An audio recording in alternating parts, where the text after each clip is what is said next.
कुछ स्वादिष्ट है बनाना तो playrecipes.com पे जरूर है आना। दुर्गापुर नाम के गांव में श्याम नाम का एक आदमी, उसकी पत्नी राधा और बेटे ओम के साथ रहता था। श्याम अपने गांव में खेती करता था। उसकी पत्नी उसके काम में हाथ बटा दिया करती थी। उसका बेटा ओम बड़ा बनकर बड़ा अफसर बनना चाहता था, इसलिए वो बहुत सारी मेहनत किया करता था। वो हर रोज खूब पढ़ाई करता था और स्कूल में भी अव्वल आता था। अरे बेटे, कितना वो स्टडी करते रहते हो, चलो अपने खेतों में छुट्टी के दिन काम करने जाते हैं। अरे नहीं पिताजी, मैं मेरा स्टडी ही करूंगा। आप जाना चाहते हो तो जाइए, मैं घर पर ही रुकूंगा। अजी रहने दीजिए ना इसे घर पर ही, मैं आती हूँ आपके साथ। इतना कुछ नहीं है, तुम घर पर ही रहो। अरे वो मेरे साथ आ जाता तो उसे कुछ खेती का काम सिखा देता। श्याम ऐसा कह के खेती करने के लिए निकल जाता है। ओम घर पर ही अपनी पढ़ाई करता रहता है। अगले महीने में ओम की परीक्षा का रिजल्ट आता है और वो पूरे जिले में अव्वल आता है। सारा गांव ओम का गुणगान करने लगता है और ओम को एक विदेशी कंपनी से जॉब के लिए कॉल आता है। ये बात ओम अपने घर पर बताता है। पिताजी, मुझे फॉरेन की कंपनी में काम मिला है, क्या मैं जा सकता हूँ? अरे बेटा, इतनी दूर तू जाएगा, वहां तो हमारा कोई भी नहीं है। पिताजी, हमेशा कोई साथ हो ऐसा जरूरी नहीं है, मैं मेरा ख्याल रख लूंगा, आप मेरी चिंता मत कीजिए। अरे बेटा, ये तो बहुत खुशी की बात है, मगर हमने आज तक तुझे कभी अकेला नहीं छोड़ा है ना, इसीलिए दिल बैठा जा रहा है। अरे माँ, मैं मेरा ख्याल रख सकता हूँ। बेटा, अगर तुमने मन में तय कर ही लिया है तो ठीक है, तुम जाओ, मगर हर रोज हमें फोन कर देना। हाँ पिताजी, करूंगा ना, वो क्या बताने की बात है। ओम फॉरेन निकल जाता है और वहां जाते ही अपने माँ बाप को फोन करता है। पिताजी, मैं ओम बोल रहा हूँ, यहाँ पहुँच गया हूँ, सब ठीक है। पहुँच गए बेटा, अपना ख्याल रखना। हाँ पिताजी, आप भी अपना ख्याल रखना।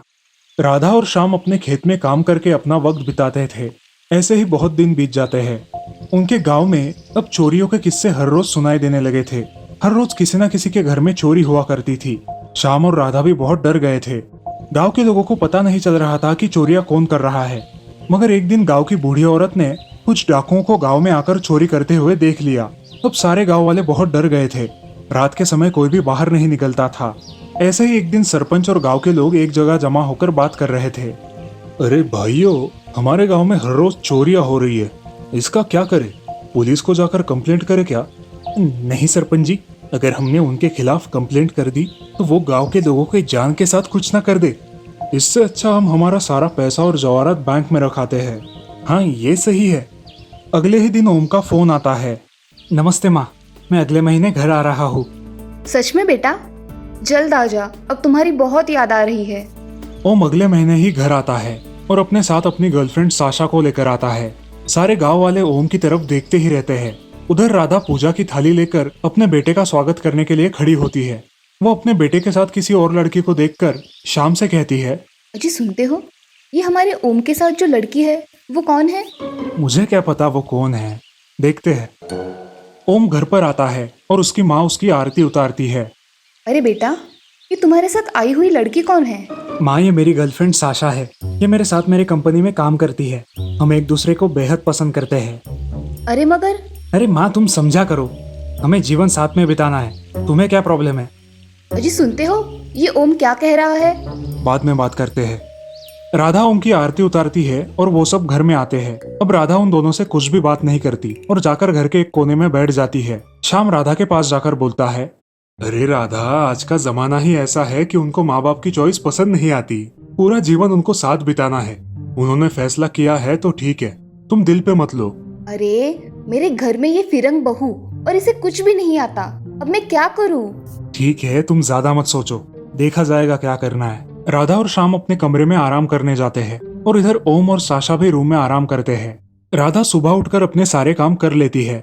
वो किचन में कुछ खाना पका रही थी।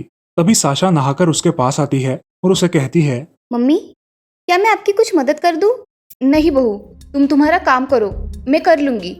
तुम नई नई आई हो तो कुछ आराम कर लो, बाद में करना। साशा सोच में डूब जाती है। मुझे लगता है कि माँ मुझसे खुश नहीं है, मुझे कुछ करना चाहिए। देखते देखते रात हो जाती है। अब साशा सोने जा रही थी, तभी उसे किसी की आवाज सुनाई दी। वो चुपके से रूम के बाहर निकली और उसने देखा कि उनके घर में कुछ चोर है। वो चोर उनके घर में गहनों की चोरी कर रहे थे। कौन हो तुम? इतनी रात को हमारे घर पे क्या कर रहे हो? ये सुन के वो सारे चोर वहाँ से भागने लगते हैं। तभी साशा उनके सामने जाकर खड़ी हो जाती है। कौन हो तुम? हमारे घर में क्या कर रहे हो? साशा को देखकर चोर भागने लगते हैं, लेकिन साशा उन्हें पकड़ लेती है। साशा कराटे और एथलेटिक में माहिर थी, इसीलिए वो चोरों से मुकाबला कर सकती थी। उसने चोरों को पकड़कर मारना शुरू किया। चोरों के चिल्लाने की आवाज सुनकर गांव वाले और घर के सभी लोग जाग गए। सब वहां इकट्ठा हो गए और देखा तो साशा चोरों की पिटाई कर रही थी। अब आएगा क्या चोरी करने? करेगा फिर से चोरी? साशा सारे गुंडों की खूब पिटाई करती है और ओम शहर के पुलिस को फोन करता है। कुछ देर बाद पुलिस वहां पर आती है। इन्हें किसने मारा है? मैंने मारा, ये चोरी कर रहे थे। अच्छा हुआ आपने इन्हें पकड़वा दिया, ये हमें कब से चकमा दे रहे हैं, अब आए हाथ में। अच्छा हुआ सर, आप जल्दी आ गए, थैंक यू। अरे ये तो हमारा कर्तव्य है, मगर ये चोर हमारे हाथ ही नहीं आ रहे थे। बहुत लूट चुके हो तुम लोगों को। साशा जी, आपका खास करके धन्यवाद, आपकी वजह से ही ये चोर मिले हैं। अब पुलिस वाले चोरों को लेकर चले जाते हैं। अरे ये लड़की कौन है जिसने इन्हें पकड़ा दिया? अरे वो मेरी होने वाली बहू है, उसका नाम है साशा। राधा अब बड़े गुणगान गाकर अपने बहू के बारे में सबको बताती है। कुछ दिनों बाद ओम और साशा की भारतीय रिवाज से शादी हो जाती है और वो दोनों खुशी खुशी वापस फॉरेन लौट जाते हैं। उस गांव में फिर कभी चोरियां नहीं होती। इस कहानी से हमें ये सीख मिलती है कि कभी भी किसी को कम नहीं समझना चाहिए, हर एक के गुणों का सम्मान करना चाहिए। श्रीरंगपुर नाम के गांव में राजेश नाम का भेलपुरी वाला रहता था। वो बहुत अच्छी भेलपुरी बनाता था और उसकी भेलपुरी गांव वालों को बेहद पसंद थी। उसकी भेलपुरी खाने के लिए लोग देर देर तक रुका करते थे। ऐसे ही बहुत दिन बीत गए थे। राजेश का धंधा बहुत अच्छा चल रहा था। वो दिन भर अपना काम कर लेता था और दोपहर होने के बाद भेलपुरी बेचने के लिए गांव में गली गली घूमता था, जिससे उसकी भेलपुरी जल्दी खत्म हो जाती थी और वो रात को अपने घर चला जाता था। उस गांव में 8 बजे के बाद कोई भी गांव के बाहर नहीं जाया करता था। उस गांव में ऐसी कहावत थी कि रात के समय उस गांव में एक चुड़ैल आती है। वो गांव के बाहर के कब्रिस्तान में रहती है, मगर ये कहावत कुछ लोग मानते थे और कुछ लोग नहीं। एक दिन राजेश अपने गांव में बहुत देर तक भेलपुरी बेचता है और वो ये नहीं जानता था कि सच में चुड़ैल आती है या नहीं। उस दिन वो अपना भेलपुरी का ठेला लेकर घर जा रहा था। तभी अचानक उसे वो चुड़ैल गांव में घूमती नजर आई। वो जल्दी जल्दी अपने घर जाने निकला, लेकिन उसके ठेले के पहियों की आवाज आते ही उस चुड़ैल की नजर उस पर पड़ी। मिल गया मुझे मेरा पहला शिकार, अब तुझे नहीं छोड़ूंगी। अरे मर गया रे, आज ये मेरा किससे पाला पड़ गया। ये चुड़ैल तो मुझे आज नहीं छोड़ेगी। अब कहा जाएगा, मेरी आहट से गांव वाले बाहर नहीं निकलते हैं और तू तो बड़ा ही बहादुर है जो रात के समय बाहर निकलता है। अब मैं तुम्हें नहीं छोड़ूंगी, मैं तुम्हें खा डालूंगी। ऐसा बोल के वो उसे पकड़ लेती है। अरे छोड़ दो मुझे चुड़ैल, मैंने तुम्हारा क्या बिगाड़ा है, छोड़ो मुझे। ऐसा कह के भेलपुरी वाला अपने जान की भीख मांगता है, मगर चुड़ैल भेलपुरी वाले के शरीर पर कब्जा कर लेती है और उसको हथियार बनाकर गांव में घूमने लगती है। राजेश अब अपने घर में ही रहने लगता है और दोपहर होने के बाद अपनी जादू से भेलपुरी बनाता है और वो बेचने गांव में जाया करता है। भेलपुरी ले लो भेलपुरी, ताजा ताजा भेलपुरी। ऐसा कह के वो गली गली घूमकर भेलपुरी बेचने लगा। अब जो भी वो भेलपुरी खाता वो खाता ही रहता था, मगर भेलपुरी खाने के कुछ समय बाद ही चक्कर आकर गिर जाता। भेलपुरी वाला अपने जादू से उन लाशों को गायब कर देता था और उन्हें अपने घर पहुंचाया करता था। फिर रात के समय घर जाकर उन लाशों को कब्रिस्तान में ले जाकर कब्र के पास फेंक देता था। अच्छे बकरे मिले हैं आज, अब मुझे 8 दिन तक टेंशन नहीं। एक आदमी हरिया उसे लाशों को ले जाते समय देख लेता है और वो ये भी देख लेता है कि उन लाशों को वो कब्र में डाल रहा है। हाय रे, ये नासपीटा भेलपुरी वाला, हमारे गांव के आदमियों को इसने अगवा कर लिया है। इन गांव वालों को कैसे छुड़ाया जाए। हरिया चुपके से वहां से निकल जाता है और गांव में आकर गांव वालों को जमा करके ये सारी बातें बताता है। अरे गांव वालों, ये भेलपुरी वाला अपने गांव के लोगों को जादुई भेलपुरी खिलाकर बेहोश करता है और रात में उन्हें कब्रिस्तान में लेकर जाता है। अरे हरिया, हम क्या कर सकते हैं? फिलहाल के लिए उसके पास से भेलपुरी मत खाइए, बाकी का कल सोचेंगे। अब गांव में ये खबर फैल जाती है। सारे लोग भेलपुरी वाले से डरने लगते हैं और उसके हाथ की भेलपुरी खाना बंद कर देते हैं। भेलपुरी वाला गांव में जब भी आता, लोग उसे नजरों से घूरने लगते। उसे कुछ शक होने लगा, आज ये लोग मुझसे कुछ खरीद क्यों नहीं रहे। जाने दो, फिलहाल तो मेरे पास खाने के लिए काफी खाना है, बाद में देखूंगा। अब सारे गांव वाले उससे डरकर सामने भी नहीं आते थे। इस समस्या का कुछ हल निकाला जाए ऐसा सभी को लग रहा था। इसलिए सारे गांव वाले सरपंच जी के यहाँ जमा होते हैं। सरपंच जी, हमारे गांव में भेलपुरी वाला है जो कि भूतिया बन गया है। हमें उस भेलपुरी वाले से गांव वालों को बचाना चाहिए। ये खबर पक्की है कि ऐसे ही कुछ बक रहे हो? नहीं सरपंच जी, मैंने अपनी आंखों से देखा है। अगर आपको विश्वास नहीं है तो आप आजमा के देख लीजिए। अरे नहीं, मैं तो अपने गांव वालों के भलाई के लिए बोल रहा था। मेरे हिसाब से अपने गांव में एक आईना लगाते हैं। आईना तो सच ही बताता है। सारे गांव वाले एक बड़ा आईना एक पेड़ के सामने लगा देते हैं और अपना अपना काम करने लगते हैं। अगले दिन वो भूतिया भेलपुरी वाला गांव में आता है। आओ आओ, भेलपुरी खाओ, अच्छी टेस्टी भेल खाओ। अरे भाई ये लो भेलपुरी, बहुत ही स्वादिष्ट है। नहीं भाई, आज मेरा उपवास है, आज मैं भेलपुरी नहीं खाऊंगा। अरे मूर्ख गांव वालों, क्या उपवास कर रहे हो? ये सब फालतू की चीजें होती है। राम अब वहां से चला जाता है और उस आईने के सामने आता है। आईने के सामने आते ही उसकी शक्ल एक चुड़ैल में परिवर्तित हो जाती है। गांव वाले ये देखकर बहुत डर जाते हैं। अरे हरिया भाई, क्या यह सच में चुड़ैल है जिसने भेलपुरी वाले के शरीर पर कब्जा कर लिया है? अरे ये भेलपुरी वाला तो सच में भूत बन गया है। इससे हमारे गांव वालों को खतरा है। हमें बड़ी सावधानी से काम करना पड़ेगा।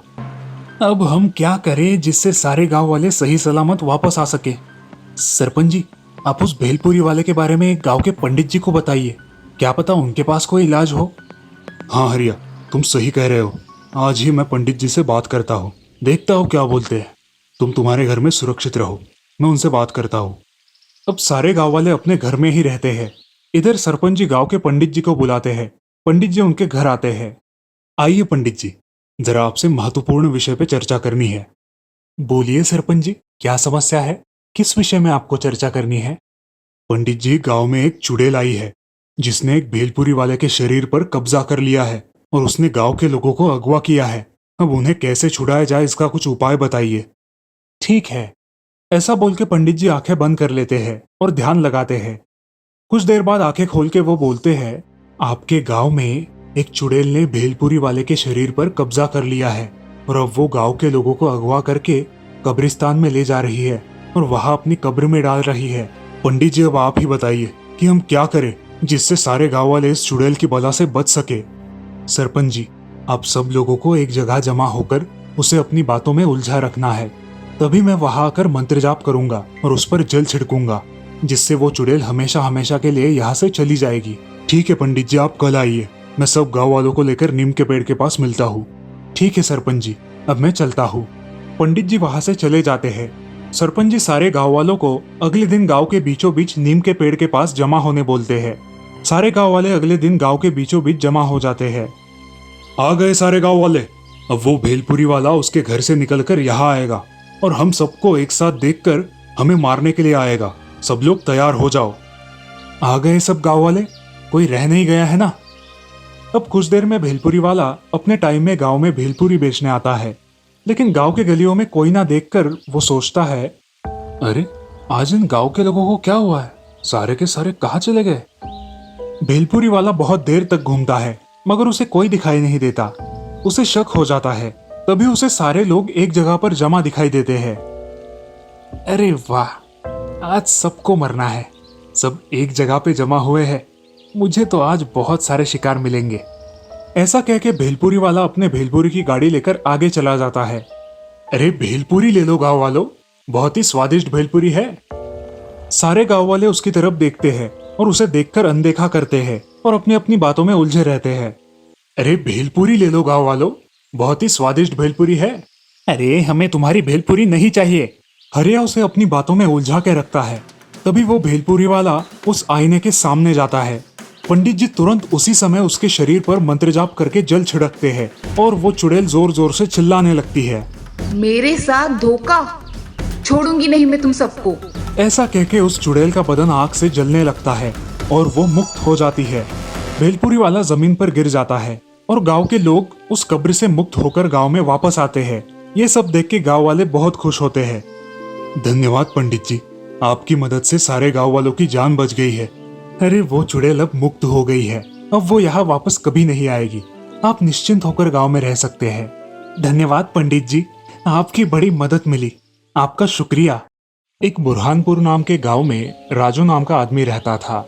वो एक किसान था। जो बहुत मेहनत किया करता था। उसके साथ उसकी पत्नी शालिनी भी काम किया करती थी।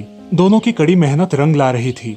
उस साल गांव के सरपंच के खेतों में फसल कुछ अच्छी नहीं आई थी और राजू के खेत में आई फसल देखकर सरपंच को बहुत गुस्सा आया था। अजी हमारे खेत अच्छे, बीज अच्छा है, फिर भी उस राजू की फसल हमसे ज्यादा कैसे आती है? मेरा तो बीज भी अच्छा होता है और हमारे खेत तो उसके खेतों से बहुत अच्छे हैं, फिर भी मेरे खेत में उसके मुकाबले कम ही फसल आती है। क्या करे अब इस राजू का? हम कितना भी खेतों में मेहनत करें, लेकिन फिर भी इस राजू की ही फसल अच्छी आती है। ठीक है, अगली बार देखते हैं। सरपंच और उसकी पत्नी राजू से जलते थे। उधर राजू अपने घर में शालिनी के साथ बहुत खुश था। उसको एक बेटी थी जिसका नाम था माला। माला को पक्षियों और प्राणियों से बड़ा लगाव था। उसने अपने घर में एक कुत्ता, एक खरगोश और एक तोता भी पाल कर रखा था। राजू और शालिनी उन प्राणियों को खेतों में लेकर जाया करते थे। वो दिन भर खेतों में खेलते थे। माला घर आती तो सीधा खेत में चली जाती थी और अपने प्राणियों के साथ खेलती थी। एक दिन उसे स्कूल से आने में बहुत देर हो गई। राजू और शालिनी बहुत चिंता में पड़ गए। अरे शालिनी, इतनी तेज बारिश हो रही है और ये माला है कि अब तक घर नहीं आई। मुझे तो बहुत डर लग रहा है। मैं जा रहा हूँ उसे ढूंढने। अजी मैं भी आऊँ क्या साथ में? नहीं शालिनी, तुम घर पर रुको। अगर वो घर पर आ गई तो मुझे बता देना। ठीक है जी, आप माला को लेकर जल्दी आना। ऐसा कहकर राजू वहाँ से माला को ढूंढने निकलता है। वो गांव के रास्ते से स्कूल जाता है। बहुत तेज बारिश होने के कारण उसे आगे का कुछ भी साफ साफ दिखाई नहीं देता। रास्ते में उसे एक पेड़ के नीचे कोई बैठा हुआ नजर आता है। राजू उस तरफ देखता है तो उसे कोई जानी पहचानी सी आकृति वहां नजर आती है। राजू पेड़ के पास जाता है। अरे माला बेटा, तुम यहाँ पे क्या कर रही हो? मेरे पास छाता नहीं है, इसीलिए यहाँ पेड़ के नीचे रुकी हूँ। बेटा, हम दोनों घर में कितना चिंतित हो गए थे। चलो इस कबूतर के बच्चे को छाते में लेकर चलते हैं। हाँ पिताजी, चलिए, अब इसे बारिश नहीं लगेगी। अब दोनों बाप बेटी घर आते हैं।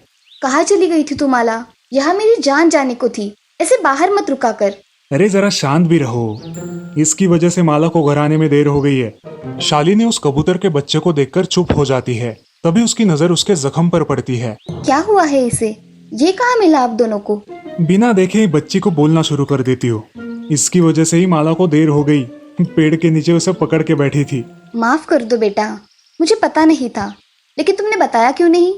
अरे माँ, तुम बोलने दोगी तो ना। ये कबूतर पेड़ के नीचे जख्मी पड़ा था और इसे छोड़ के मैं घर कैसे आ सकती थी? मैंने उसे उठाया तभी जोर से बारिश शुरू हो गई। मैं इसे पकड़े पेड़ के नीचे खड़ी थी। मेरे पास छाता ना होने के कारण मैं घर जल्दी ना आ सकी माँ। ठीक है बेटा। माला और राजू उस कबूतर को पट्टी बांधकर उसे खाने के लिए दाने और पीने के लिए पानी देते हैं। ऐसे ही 4 दिन बीत जाते हैं। माला उस कबूतर की अच्छे से देखभाल करती है। कुछ दिनों बाद वो कबूतर अच्छी तरीके से उड़ने लगता है। उस कबूतर का रंग सुनहरा हो जाता है और वो बाकी सारे कबूतरों से थोड़ा अलग ही दिखाई देता है। माँ, पिताजी, मेरा सुनहरा कबूतर देखो कैसे उड़ रहा है। अरे हाँ, ये तो ठीक हो गया है। उड़ता है तो कितना शानदार लगता है। बहुत अच्छा है तुम्हारा सुनहरा कबूतर। राजू और शालिनी खेतों में चले जाते हैं और माला अपने पक्षी प्राणियों के साथ घर में ही रहती है। उसी रात, अरे शालिनी, कल हमें जल्द ही खेतों में जाना होगा। फसल अब काटने पर आई है। हाँ, सुबह जल्दी ही जाएंगे। सुबह सुबह ज्यादा काम होता है। पिताजी, मैं भी कल खेतों में आऊँ, जिससे आपको कुछ मदद हो जाए। ठीक है बेटा, चलो अब सो जाते हैं। अगले दिन राजू, शालिनी और माला तीनों अपने प्राणियों के साथ खेतों में चले जाते हैं। ये सब गांव का सरपंच देख लेता है और मन ही मन सोचता है, सारे के सारे खेतों में जा रहे हैं और कितनी मेहनत करके फसल उगाओगे। माला और उसके माँ बाप खेत में पहुंचकर काम करने लगते हैं। पिताजी, ये फसल का अनाज कैसे बनता है? ये फसल सूखने के बाद अनाज बनता है। फिर थोड़ा अनाज हम भगवान को चढ़ाकर उसमें से कुछ घर पर रखते हैं और बाकी का बेच देते हैं। अच्छा, ऐसे बनता है अनाज। हाँ माला। अरे दोनों बाप बेटी की बातें खत्म हो गई हो तो घर चले। हाँ हाँ, चलो घर। तीनों भी घर चले जाते हैं। अब उनके खेतों में 2 दिन कुछ काम ना होने के कारण वो घर पर ही रहते हैं और अपने प्राणी पक्षियों के साथ समय व्यतीत करते हैं। वो 2 दिन खेत में नहीं गए, ये सब सरपंच ने देख लिया था। सरपंच जल्दी जल्दी अपने घर जाता है। क्या हुआ, इतने जल्दी जल्दी घर पर आए हो? अरे भाग्यवान, ये राजू 2 दिन से घर पर है। इसके क्या सारे खेती के काम हो गए? मैं क्या कह रही हूँ, इस साल हम उसकी फसल चुरा लेंगे, उसका नुकसान हो जाएगा, फिर वो हमारे पास ही आएगा। अगर किसी ने पकड़ लिया तो?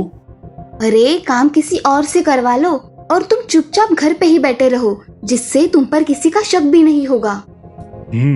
आज रात को ही ये काम करवा लेता हूँ। हाँ, ऐसा ही कीजिए। सरपंच अपने वफादार नौकरों को बुलाकर उनको ये काम करने को बोलता है। उसी रात नौकर राजू के खेतों में जाकर उसकी जमा की हुई सारी फसल चुरा लेते हैं। अगले दिन राजू अपने खेतों में जाता है और देखता है कि उसकी फसल गायब है। वो सारा खेत छान मारता है, मगर उसे उसकी फसल कहीं दिखाई नहीं देती। वो खेत में सोचते हुए बैठ जाता है, हे राम, मेरी पूरी मेहनत की फसल कौन चुरा कर ले गया? अब मैं क्या करूं? राजू बहुत हताश होकर घर लौट आता है। अब राजू का उतरा हुआ चेहरा देख शालिनी भी चिंता में पड़ जाती है। अजी, क्या हुआ है? आप ऐसे उदास क्यों हो? कुछ हुआ है क्या? बहुत बड़ा नुकसान हुआ है।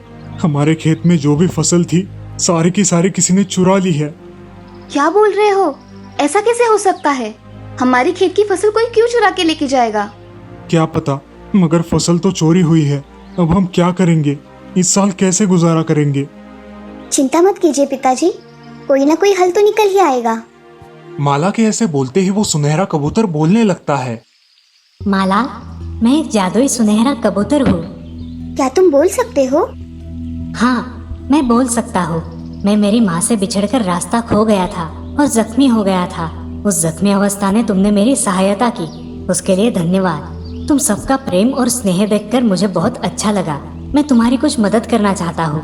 बोलिए, क्या चाहिए आपको? हे सुनहरे कबूतर, क्या तुम बता सकते हो कि मेरी फसल किसने चुराई है? अरे वो काम तो इस गांव के सरपंच का है। वो तुम्हारी उन्नति देखकर जलता है।